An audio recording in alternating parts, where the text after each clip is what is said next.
Current news में आपका स्वागत है। मैं हूं अमृत उपाध्याय। आज खबरों को शुरू करने से पहले दो जरूरी बातें आपसे करनी है।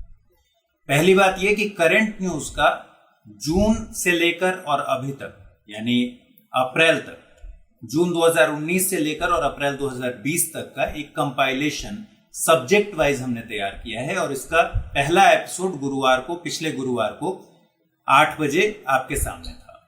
अब ये एपिसोड्स आएंगे बुधवार को सुबह 8 बजे।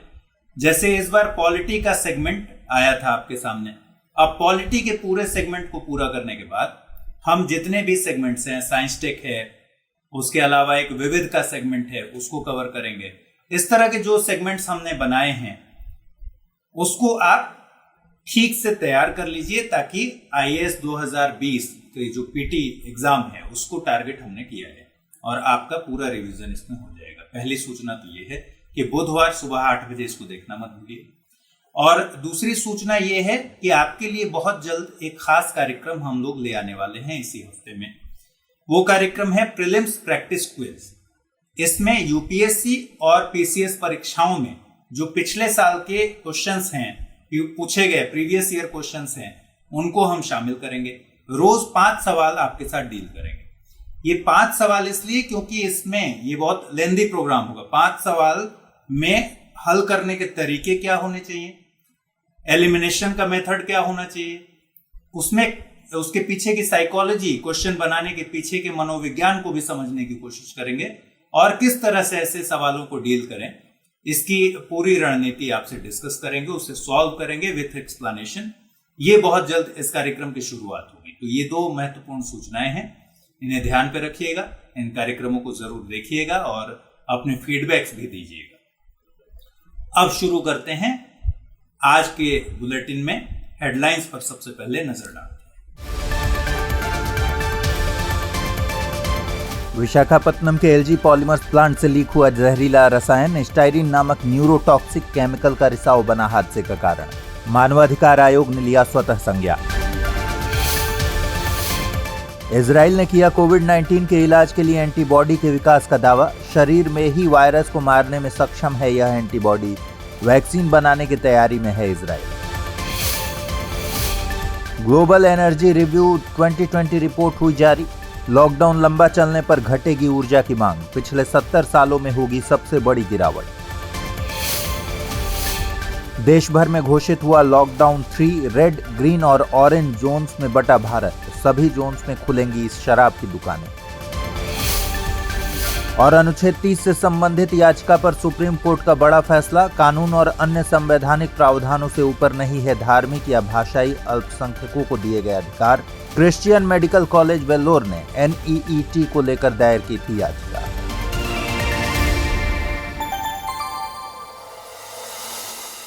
बीते दिनों कोरोना से जूझ रहे लोगों के सामने एक नई समस्या आई।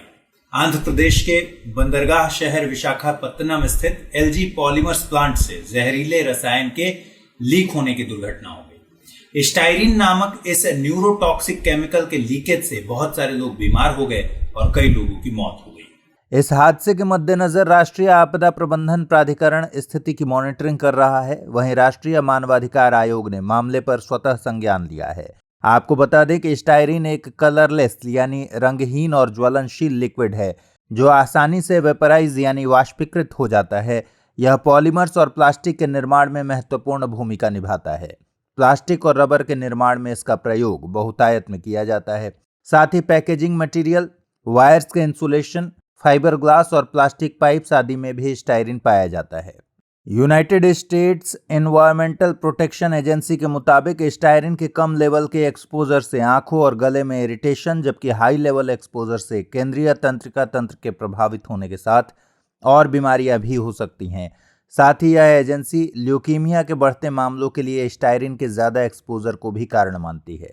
यूके की एक एजेंसी जो वर्क प्लेस हेल्थ के लिए काम करती है, उसके अनुसार इसका ज्यादा एक्सपोजर मौत का कारण बन सकता है। WHO के मुताबिक स्टाइरिन 20वां सबसे ज्यादा यूज होने वाला केमिकल है। चलिए अगली खबर। बीते दिनों इजराइल के रक्षा मंत्री ने दावा किया कि इजराइल के इंस्टीट्यूट ऑफ बायोलॉजिकल रिसर्च ने कोविड-19 के लिए एक एंटीबॉडी विकसित किया है। खबरों के मुताबिक अभी तक यह साफ नहीं है कि इसका ह्यूमन ट्रायल किया गया या नहीं। हालांकि कुछ क्लिनिकल ट्रायल्स की बात की जा रही है। वैज्ञानिकों ने एक प्रोटीन की पहचान की है जो शरीर में वायरस को मारने में सक्षम है। इंस्टीट्यूट शोध के संबंध में जल्द ही एक पेपर पब्लिश करेगा। गौरतलब है कि इजराइल फरवरी 2020 से ही इटली, जापान और अन्य देशों से सैंपल लाकर वैक्सीन बनाने के लिए प्रयासरत है। दरअसल जब हमारी बॉडी पहली बार किसी पैथोजन का सामना करती है तो बॉडी द्वारा किए जाने वाले रिस्पॉन्स को प्राइमरी रिस्पॉन्स कहते हैं। यह रिस्पॉन्स कम इंटेंसिटी का होता है, लेकिन दोबारा उसी पैथोजन से सामना होने पर बॉडी अपनी याददाश्त के मुताबिक हाई इंटेंसिटी से मुकाबला करती है। रक्त में उपस्थित लिम्फोसाइट्स बॉडी के इन रिस्पॉन्स में मदद करती हैं। इन्हें बी लिम्फोसाइट्स और टी लिम्फोसाइट्स के नाम से जाना जाता है। बी लिम्फोसाइट्स पैथोजन से मुकाबला करने के लिए जिन प्रोटीन्स का उत्पादन करती है उन्हें ही एंटीबॉडीज कहा जाता है। टी लिम्फोसाइट्स खुद से एंटीबॉडी प्रोड्यूस नहीं करती, लेकिन ये बी लिम्फोसाइट्स की मदद करती हैं। ये हमारे शरीर में प्राकृतिक तौर पर पाई जाने वाली एंटीबॉडी हैं। वहीं वैक्सीन किसी विशिष्ट पैथोजन के खिलाफ बनाकर शरीर में पहुंचाई जाती है। ये हमारे इम्यून सिस्टम को पैथोजन से मुकाबला करने के लिए तैयार करती हैं। बीते दिनों डीआरडीओ यानी रक्षा अनुसंधान और विकास संगठन ने अत्यधिक संक्रमित क्षेत्रों के डिसइंफेक्शन के लिए एक अल्ट्रावायलेट डिसइंफेक्शन टावर विकसित किया है। इस उपकरण को यूवी ब्लास्टर नाम दिया गया है। यह अल्ट्रावायलेट किरण आधारित एरिया सैनिटाइजर है। डिसइंफेक्शन की यह प्रक्रिया रसायन मुक्त है और किसी भी ऐसी दूसरी प्रक्रिया से तेज है। इसे दिल्ली स्थित डीआरडीओ की प्रमुख प्रयोगशाला लेजर साइंस और टेक्नोलॉजी सेंटर द्वारा डिजाइन और विकसित किया गया है। यूवी ब्लास्टर ऑफिस में प्रयोग आने वाले इलेक्ट्रॉनिक उपकरणों, कंप्यूटर और अन्य गैजेट की सतहों के डिसइंफेक्शन के लिए उपयुक्त है। इन सतहों को रासायनिक तरीकों द्वारा डिसइंफेक्ट नहीं किया जा सकता। साथ ही यह उपकरण हवाई अड्डा, शॉपिंग मॉल, होटल, कारखाने, कार्यालय सरीखे अत्यधिक भीड़ वाले स्थानों के लिए काफी उपयोगी साबित होगा। इस उपकरण को वाईफाई के जरिए मोबाइल फोन या लैपटॉप से दूर से भी संचालित किया जा सकता है। हाल ही में आईआईजी यानी इंडियन इंस्टीट्यूट ऑफ जियोमैग्नेटिज्म के वैज्ञानिकों ने one dimensional fluid simulation port को विकसित किया है। यह पृथ्वी के मैग्नेटोस्फीयर यानी चुंबकीय मंडल में स्थित कोहेरेंट विद्युत क्षेत्र संरचनाओं के व्यापक स्पेक्ट्रम का अध्ययन करने में सक्षम है। इस अध्ययन से भविष्य के अंतरिक्ष अभियानों की योजना में काफी मदद मिल सकती है। पृथ्वी का मैग्नेटोस्फीयर एक ऐसा विशाल क्षेत्र होता है जिससे गुजरने वाले उपग्रहों की संख्या काफी सीमित है। इस वजह से इन सीटू ऑब्जर्वेशन अलग अलग और सीमित होता है। इससे उपग्रह के चारों ओर प्लाज्मा प्रक्रियाओं की मॉर्फोलॉजी यानी आकृति विज्ञान को अच्छी तरह से समझा जा सकता है। गौरतलब है कि ब्रह्मांड में लगभग 99% पदार्थ प्लाज्मा के रूप में है। पृथ्वी के मैग्नेटोस्फीयर में भी प्लाज्मा ही है। प्लाज्मा मैग्नेटोस्फीयर क्षेत्र की कक्षा में आने वाले उपग्रहों को नुकसान पहुंचाने में सक्षम है, इसलिए इस क्षेत्र के बारे में जानकारी अहम हो जाती है। साथ ही इस क्षेत्र को समझने से ब्रह्मांड को समझने में भी मदद मिलेगी। पृथ्वी के चारों ओर अंतरिक्ष में प्लाज्मा के जमाव का मुख्य स्रोत सूर्य है। सूर्य अपने कुछ प्लाज्मा को सोलर विंड के रूप में पृथ्वी की ओर भेजता है। सोलर विंड अपने साथ सोलर चुंबकीय क्षेत्र भी लाती है, जिसे आईएमएफ यानी इंटरप्लैनेटरी मैग्नेटिक फील्ड कहा जाता है। पृथ्वी के चुंबकीय क्षेत्र के साथ इसी आईएमएफ का संपर्क पृथ्वी के मैग्नेटोस्फीयर को बनाता है। प्लाज्मा की बात करें तो यह पदार्थ की वह अवस्था है जब विद्युत चालित माध्यम में किसी गैस के परमाणु आयनित होकर पॉजिटिव और नेगेटिव चार्ज कणों की लगभग समान संख्या में होते हैं। इसे ठोस, तरल और गैसीय अवस्था से भिन्न पदार्थ की चौथी अवस्था के रूप में जाना जाता है। आईसीएमआर यानी Indian council of medical research ने प्लाज्मा थेरेपी के मल्टी सेंटर क्लिनिकल ट्रायल की शुरुआत की है। इस ट्रायल को अ फेज 2 ओपन लेवल randomised control trial to assess the safety and efficacy of convalescent plasma to limit COVID-19 associated complications in moderate disease नाम दिया गया है। आईसीएमआर ने अपने एक बयान में कहा था कि कोविड-19 के लिए कोई निश्चित अप्रूव्ड थेरेपी नहीं है। कॉन्वेलेसेंट प्लाज्मा कई उभरती हुई थेरेपी में से एक है। इस थेरेपी में किसी बीमारी से ठीक हो चुके व्यक्ति के ब्लड प्लाज्मा से दूसरे संक्रमित लोगों का इलाज किया जाता है। इससे पहले आईसीएमआर भारत में कोविड-19 की कम टेस्टिंग के आरोपों का खंडन भी कर चुका है। देश में कोविड-19 के संक्रमण को ट्रेस करने के लिए कई तरह के टेस्ट प्रयोग में लाए जा रहे हैं। स्वास्थ्य मंत्रालय ने घोषणा की है कि RT-PCR टेस्ट कोविड-19 के लिए गोल्ड स्टैंडर्ड फ्रंटलाइन टेस्ट है। इसे तब प्रयोग में लाया गया जब एंटीबॉडी टेस्ट से बहुत विश्वसनीय परिणाम नहीं मिल रहे थे। आपको बता दें कि एंटीबॉडी टेस्ट को सेरोलॉजिकल टेस्ट भी कहा जाता है। इस टेस्टिंग में ब्लड सैंपल में एंटीबॉडी का पता लगाया जाता है। यह एक इनडायरेक्ट टेस्ट है जिसमें वायरस का पता नहीं चलता, लेकिन ये जांच की जाती है कि क्या इम्यून सिस्टम ने कभी वायरस का सामना किया है। संक्रमण होने के 9 से 28 दिनों के बीच एंटीबॉडी एक्टिव होते हैं। RT-PCR टेस्ट में मरीज के नाक या गले से सैंपल लिया जाता है। इस सैंपल से RNA यानी राइबोन्यूक्लिक एसिड को अलग किया जाता है। अगर इसमें वह जेनेटिक सीक्वेंस होता है जो कि SARS-CoV-2 वायरस का है तो रिजल्ट पॉजिटिव माना जाता है। इस टेस्टिंग की सीमा है कि रिजल्ट तब भी निगेटिव हो सकता है जब लिए गए सैंपल में वायरस न हो या सैंपल को सावधानी से न जांचा गया हो। यह टेस्टिंग का एक महंगा तरीका है। इसमें RNA अलग करने की मशीन, लैब और ट्रेंड टेक्नीशियन की ज़रूरत होती है। इसे आर्थिक तौर पर वहनीय बनाने के लिए कम से कम 30 सैंपल की ज़रूरत होती है। बीते दिनों इंटरनेशनल एनर्जी एजेंसी ने अपनी ग्लोबल एनर्जी रिव्यू 2020 रिपोर्ट जारी की। नवीनतम आंकड़ों के हिसाब से 2020 की पहली तिमाही में 2019 की पहली तिमाही की तुलना में वैश्विक ऊर्जा मांग 3.8% कम रही। रिपोर्ट के मुताबिक यदि लॉकडाउन कई महीनों तक बना रहा और रिकवरी बहुत धीमी रही तो 2020 की वार्षिक ऊर्जा मांग पिछले साल की तुलना में 6% तक घट सकती है।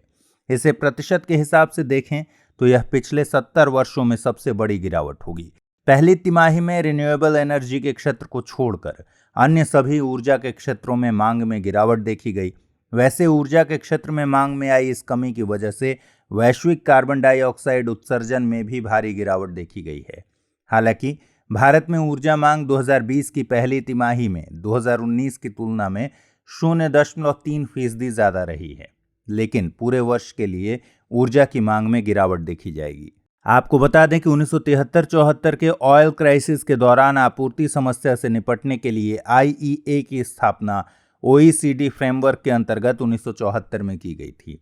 यह एक स्वायत्त अंतर सरकारी संगठन है। इसका मुख्यालय फ्रांस के पेरिस में है।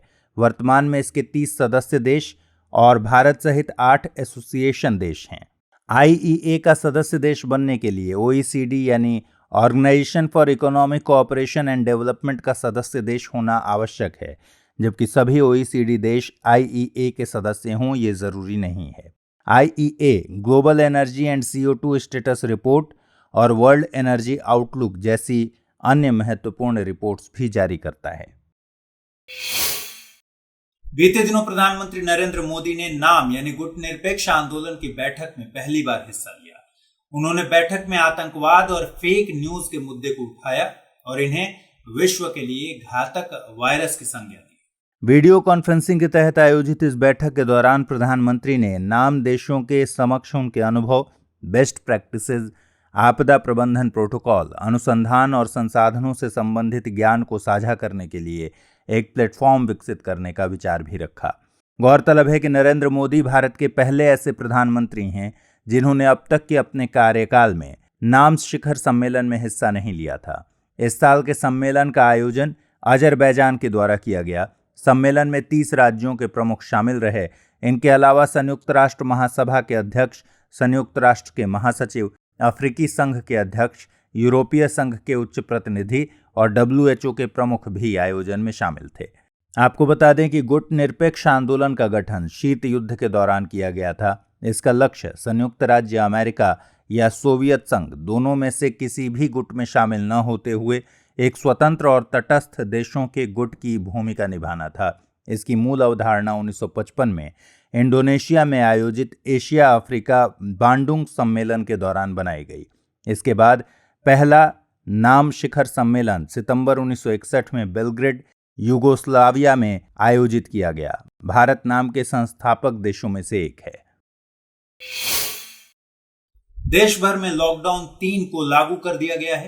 पूरे देश को कोविड-19 के संक्रमण के मामलों को देखते हुए ग्रीन और ऑरेंज जोन और रेड जोन में बांट दिया गया है। इसके साथ ही शराब की दुकानों को खोलने की छूट कंटेनमेंट एरियाज को छोड़कर सभी जोन्स में दे दी गई है। शहरी क्षेत्रों में जो दुकानें मॉल्स या मार्केट कॉम्प्लेक्स में नहीं हैं उन्हें खोलने की अनुमति दी गई है। हालांकि इसके बाद इन दुकानों पर लोगों की लंबी कतारें देखी गईं। बाद में दिल्ली सरकार ने शराब की खरीद पर 70% स्पेशल कोरोना फीस वसूलने की बात की।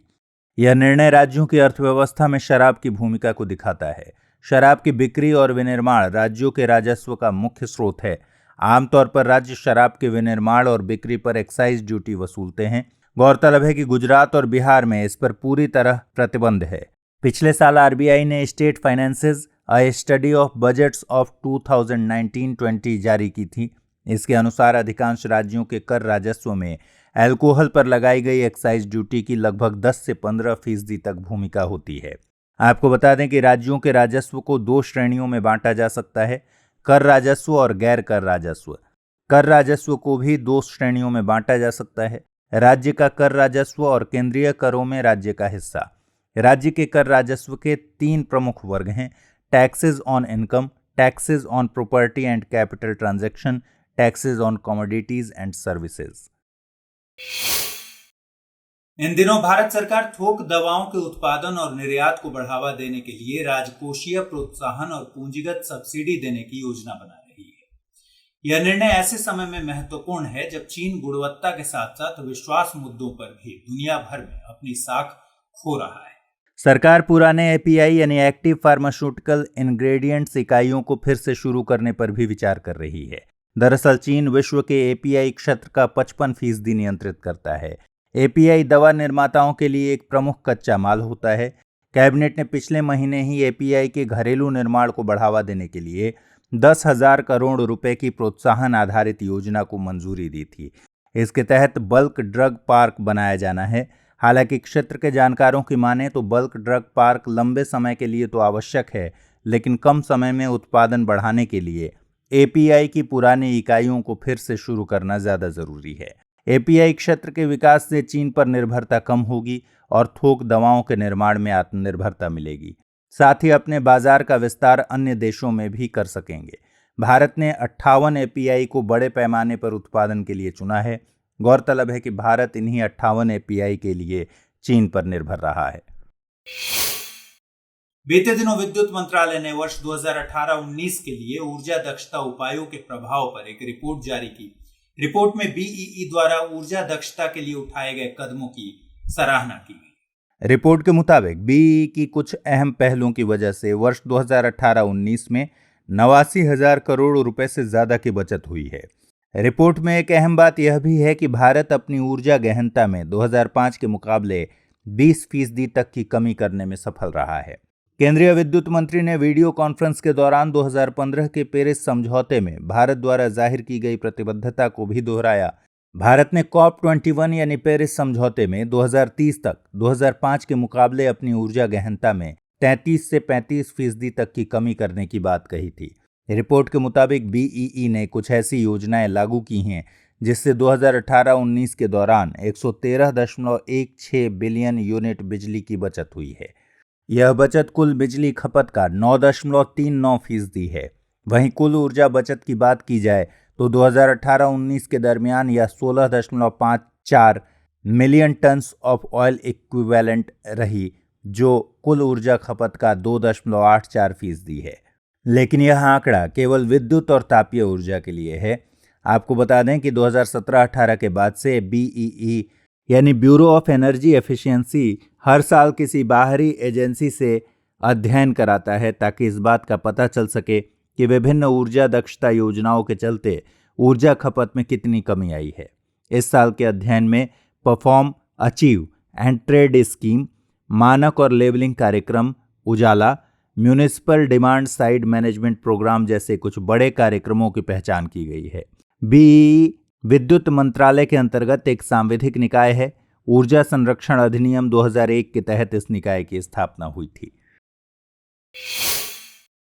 हाल की खबरों के मुताबिक वित्तीय वर्ष 2020-21 के दौरान एनएचएआई यानी भारतीय राष्ट्रीय राजमार्ग प्राधिकरण आधे से अधिक परियोजनाओं के लिए निजी क्षेत्र पर निर्भर रहेगा। दरअसल 2019-20 में लगभग 60% परियोजनाएं ईपीसी यानी engineering procurement and construction model पर आधारित थी। NHAI के मुताबिक सरकार आगे की परियोजनाओं में लिक्विडिटी की कमी के कारण BOT यानी बिल्ड ऑपरेट ट्रांसफर और HAM यानी हाइब्रिड एन्युइटी मॉडल को बढ़ावा दे सकती है। इसके अलावा निजी क्षेत्र को राहत देने और रुकी हुई परियोजनाओं को आगे बढ़ाने के लिए BOT परियोजनाओं के सामंजस्यपूर्ण निकास यानी हार्मोनियस एग्जिट को भी समझौते में डाला गया है। आपको बता दें कि EPS मॉडल में सरकार निजी कंपनियों को रोड बनाने के सारे खर्च देती है। रोड बनाने के बाद रोड पर अधिकार सरकार का होता है, जबकि BOT मॉडल को देखा जाए तो इसमें निजी कंपनियां रोड बनाती हैं, उनका मेंटेनेंस करती हैं और टोल कलेक्शन द्वारा अपने खर्च की भरपाई करती हैं। खर्च का निपटान होने के बाद इसका मालिकाना हक सरकार को वापस मिल जाता है। HAM मॉडल EPS और BOT मॉडल के बीच का होता है। इसमें सरकार रोड निर्माण के खर्च का 40% हिस्सा निर्माण के दौरान देती है, जबकि निजी कंपनियों द्वारा किए गए बाकी खर्च को सरकार किश्तों में पूरा करती है। बीते दिनों सुप्रीम कोर्ट ने संविधान के अनुच्छेद 30 से संबंधित एक याचिका पर अहम फैसला दिया। कोर्ट ने कहा कि अनुच्छेद 30 के तहत किसी संस्था को संचालित करने के लिए धार्मिक या भाषाई अल्पसंख्यकों को दिए गए अधिकार कानून और अन्य संवैधानिक प्रावधानों से ऊपर नहीं है। दरअसल क्रिश्चियन मेडिकल कॉलेज वेल्लोर और अन्य ने NEET यानी राष्ट्रीय पात्रता सह प्रवेश परीक्षा को लेकर याचिका दायर की थी। इसमें यह कहा गया था कि सरकार से सहायता न लेने वाले अल्पसंख्यक प्रोफेशनल कॉलेजों को विद्यार्थियों की एडमिशन प्रक्रिया का चयन करने का मौलिक अधिकार है। लेकिन कोर्ट का मत है कि मेडिकल क्षेत्र में ग्रेजुएट और पोस्ट ग्रेजुएट या डेंटल कोर्सेज में एडमिशन के लिए होने वाले NEET पेपर चिकित्सा क्षेत्र की गुणवत्ता में सुधार और एकरूपता लाने के लिए आवश्यक हैं। कोर्ट का मानना है कि अनुच्छेद 19(1)(g) और अनुच्छेद 30 के तहत मिलने वाले अधिकार किसी संस्थान में एडमिशन के वक्त पारदर्शिता और योग्यता की पहचान में बाधा पहुंचाने के लिए नहीं है। राष्ट्रीय और सार्वजनिक हित में इन पर रीजनेबल रेस्ट्रिक्शंस यानी युक्तियुक्त प्रतिबंध लगाना संभव है। आपको बता दें कि अनुच्छेद 19(1)(g) में नागरिकों को किसी भी पेशे का अभ्यास करने या किसी भी व्यापार को चलाने का अधिकार है। वहीं अनुच्छेद 30 अल्पसंख्यकों को शिक्षा संस्थानों की स्थापना और प्रशासन के अधिकार देता है। बीते दिनों national mission for clean Ganga और national institute of urban affairs ने the future of river management पर आइडियाथॉन आयोजित किया। इसका मकसद यह पता लगाना है कि कोविड-19 आपदा से उपजी परिस्थितियां भविष्य में नदी प्रबंधन में किस तरह भूमिका निभा सकती है। कोविड-19 से दुनिया भर में कई तरह की चुनौतियां देखने को मिली हैं, लेकिन लॉकडाउन ने प्रकृति को सकारात्मक ढंग से भी प्रभावित किया है। इसके चलते वायु प्रदूषण में कमी, जानवरों और पक्षियों का अपने आवासों में लौटना और नदियों के पानी की गुणवत्ता में सुधार आदि जैसे प्रभाव देखे जा रहे हैं। गंगा और उसकी सहायक नदियों में लॉकडाउन के दौरान कई बार गंगा डॉल्फिन को देखा गया। डॉल्फिन हेल्दी रिवर सिस्टम की निशानी है। आइडियाथन में इस मुद्दे पर भी चर्चा हुई कि इस महामारी के दौरान हम नदी प्रबंधन के लिए क्या सीख सकते हैं। लॉकडाउन से यह भी साफ हुआ है कि कुछ बदलावों से नदियों का पुनर्जीवन संभव है। नगर नियोजन के मानक नदियों के लिहाज से तय करने होंगे। आपको बता दें कि national mission for clean Ganga को 12 अगस्त 2011 को सोसाइटी रजिस्ट्रेशन एक्ट 1860 के तहत सोसाइटी के तौर पर रजिस्टर किया गया था। इसने NGRBA यानी national Ganga river basin authority की इम्प्लीमेंटिंग आर्म के तौर पर काम किया। बाद में NGRBA को खत्म करके national council for rejuvenation protection and management of river Ganga की स्थापना की गई, जिसे नेशनल गंगा काउंसिल के नाम से जाना जाता है। चलिए अगली खबर का रुख करते हैं। बीते दिनों बिहार, उत्तर प्रदेश, हिमाचल प्रदेश, पंजाब और दमन एंड दीव को एक राष्ट्र एक राशन कार्ड योजना के साथ एकीकृत किया गया है। इसके पहले 12 राज्य इस स्कीम से जुड़ चुके हैं। बहरहाल इन राज्यों के शामिल होने के बाद अब 17 राज्य PDS यानी सार्वजनिक वितरण प्रणाली के एकीकृत प्रबंधन के अंतर्गत आएंगे। PDS को उचित मूल्य की दुकानें भी कहा जाता है। आपको बता दें कि एक राष्ट्र एक राशन कार्ड पहल के अंतर्गत कोई भी पात्र लाभार्थी देश में किसी भी उचित मूल्य की दुकान से राष्ट्रीय खाद्य सुरक्षा अधिनियम के तहत मिलने वाले अपने हिस्से का वाजिब अनाज ले सकता है। इस योजना की घोषणा पिछले साल जून में की गई थी। एक राष्ट्र एक राशन कार्ड पहल के अंतर्गत राशन कार्ड के लिए एक मानक प्रारूप तैयार किया गया है। राष्ट्रीय पोर्टेबिलिटी के लिए राज्य सरकारों को 2 भाषाओं में राशन कार्ड जारी करने के लिए कहा गया। इसमें पहली भाषा स्थानीय होगी, जबकि दूसरी भाषा हिंदी या अंग्रेजी हो सकती है। राज्यों को 10 अंकों का मानक राशन कार्ड नंबर बनाना जरूरी है। इसमें पहले 2 अंक राज्य कोड होंगे और अगले 2 अंक राशन कार्ड नंबर होंगे। कर्नाटक राज्य सरकार ने नई सैंड माइनिंग पॉलिसी को मंजूरी दी है। इसके तहत तालुका में रेत की नीलामी और खनन की अनुमति के लिए तहसीलदार और नीलामी के लिए तहसीलदार को शक्ति दी गई है। साथ ही रेत खनन और नीलामी के लिए नई अथॉरिटी के गठन का प्रावधान किया गया है। इसके अलावा ग्राम पंचायत की सीमाओं में टैंक्स, तालाब और पट्टा जमीन पर भी खनन की अनुमति दी गई। यह निर्णय विनिर्माण उद्योग की मांग को पूरा करने के साथ सरकार के लिए भी राजस्व की कमी को पूरा करने में मददगार साबित होगा। इससे रेत की बढ़ती कीमतों पर नियंत्रण और इसकी कमी को भी पूरा करने में मदद मिलेगी। विनिर्माण गतिविधियों में रेत की कमी को पूरा करने के लिए सरकार स्मॉल क्रशिंग यूनिट्स को एम सैंड यानी मैन्युफैक्चर सैंड के उत्पादन के लिए भी प्रोत्साहित कर रही है। एम सैंड को कठोर ग्रेनाइट पत्थर से बनाया जाता है। इसे नदी से मिलने वाली रेत की जगह पर यूज किया जाता है। आपको बता दें कि रेत एक माइनर मिनरल है। The mines and minerals development and regulations act 1957 के तहत माइनर मिनरल्स पर विधिक और प्रशासनिक नियंत्रण राज्य सरकारों का होता है। इधर पर्यटन मंत्रालय द्वारा देखो अपना देश सीरीज नाम से वेबिनार आयोजित किए जा रहे हैं। इसी कड़ी में 13वां webinar destination Sariska tiger reserve के नाम से आयोजित किया गया। अरावली की पहाड़ियों में स्थित सरिस्का टाइगर रिजर्व पहले महाराजा ऑफ अलवर के शिकार करने के क्षेत्र के तौर पर संरक्षित था। यहाँ बाघ, तेंदुआ, नीलगाय, सांभर, चीतल आदि पाए जाते हैं। यहाँ पर 10वीं और 11वीं शताब्दी के कई मंदिरों के अवशेष पाए जाते हैं। इसमें कनकवाड़ी किला और नीलकंठ मंदिर प्रमुख हैं। सरिस्का भारत में ऐसा पहला टाइगर रिजर्व है जहां रॉयल बंगाल टाइगर्स को रिलोकेट करने में सफलता मिली थी। आपको बता दें कि प्रोजेक्ट टाइगर पर्यावरण मंत्रालय के तहत केंद्र प्रायोजित योजना है। इसे भारत सरकार द्वारा 1973 में शुरू किया गया था। अभी तक उपलब्ध आधिकारिक आंकड़ों के अनुसार भारत में 2967 टाइगर्स हैं।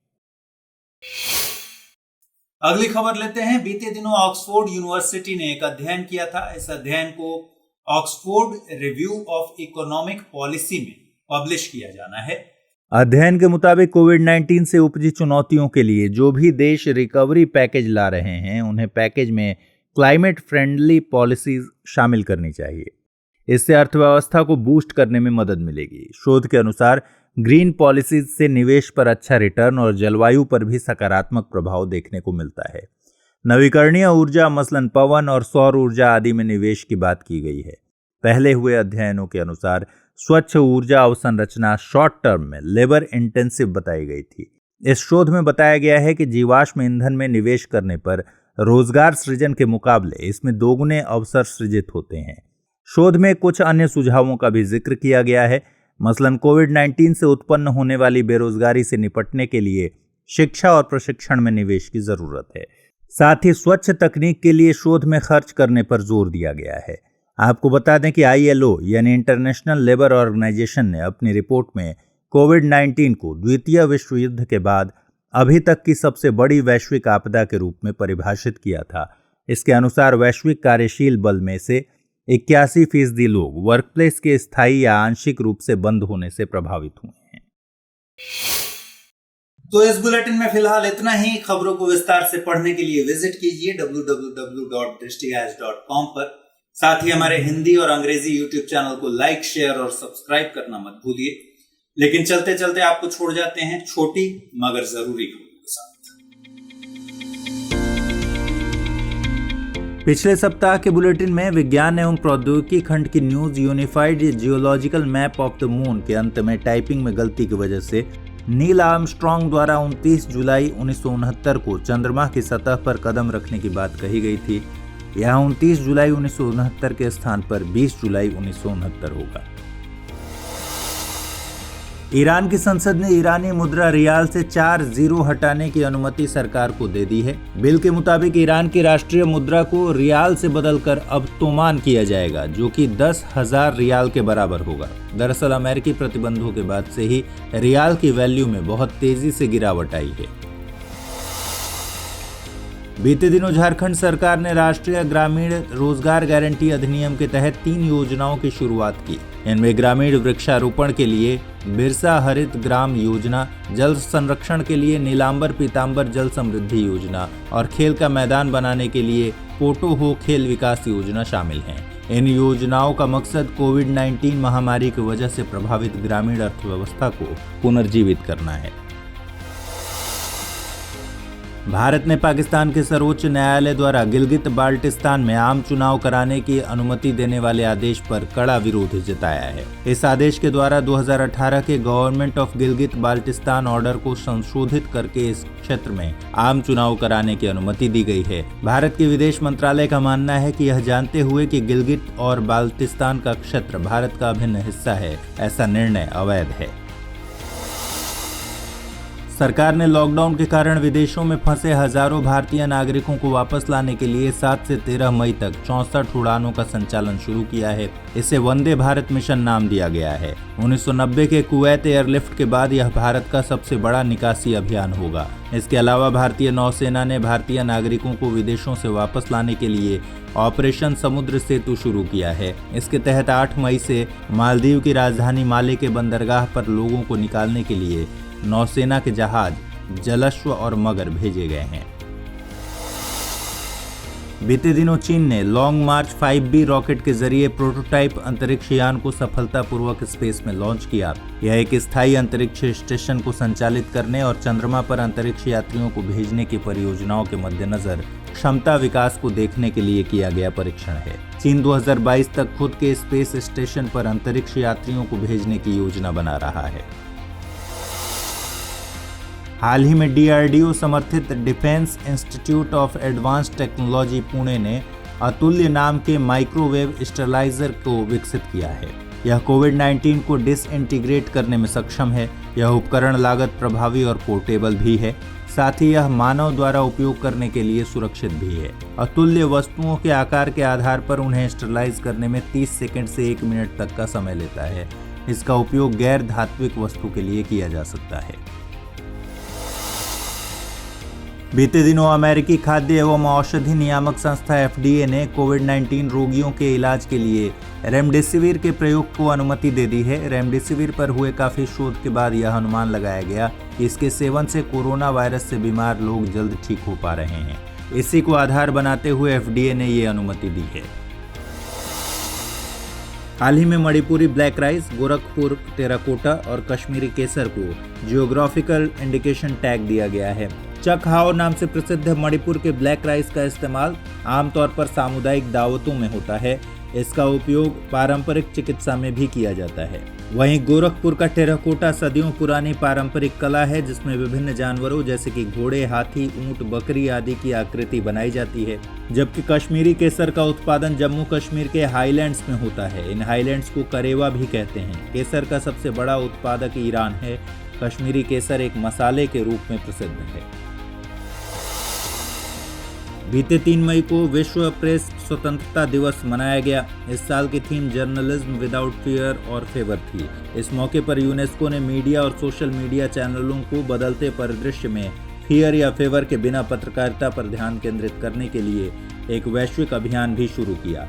1993 से हर साल विश्व प्रेस स्वतंत्रता दिवस का आयोजन पत्रकारों, शिक्षाविदों, अधिकारियों, नागरिक समाज के प्रतिनिधियों और जनता के बीच इस क्षेत्र में उभरने वाली चुनौतियों पर चर्चा करने और समाधान के लिए अवसर मुहैया कराने के लिए किया जाता है। हाल ही में केंद्रीय ग्रामीण विकास मंत्री ने जेम यानी गवर्नमेंट ई-मार्केट प्लेस पोर्टल पर सारस कलेक्शन का शुभारंभ किया। यह ग्रामीण स्वयं सहायता समूह द्वारा बनाए गए दैनिक उपयोगिता वाले उत्पादों को प्रदर्शित करेगा। इसका उद्देश्य ग्रामीण क्षेत्र में बाजार उपलब्ध कराना है, जहां केंद्र और राज्य सरकार के खरीदारों की पहुंच हो सके। हाल ही में शोधकर्ताओं ने सबसे गंभीर प्रकार के चाइल्डहुड स्पीच डिसऑर्डर एप्रैक्सिया से जुड़े 9 नए जीन की खोज की है। एप्रैक्सिया में बच्चों को आमतौर पर बचपन से ही बोलने की समस्या होती है। इसका डायग्नोसिस बच्चे के 3 साल की उम्र के आसपास किया जाता है। इस नई खोज में न्यूरोसाइंटिस्ट और स्पीच पैथोलॉजिस्ट बच्चों के लिए अधिक टारगेटेड उपचार विकसित करने में सक्षम हैं। हमारी टीम कोशिश करती है कि आपको दी गई खबरों में एक भी गलती ना हो। लेकिन यदि किसी सोर्स या ह्यूमन एरर की वजह से ऐसी गलती हो जाती है तो इस वीडियो के कमेंट बॉक्स में उस गलती को सुधार कर पिन कर दिया जाता है और यह आपको कमेंट बॉक्स में सबसे ऊपर दिखाई देता है।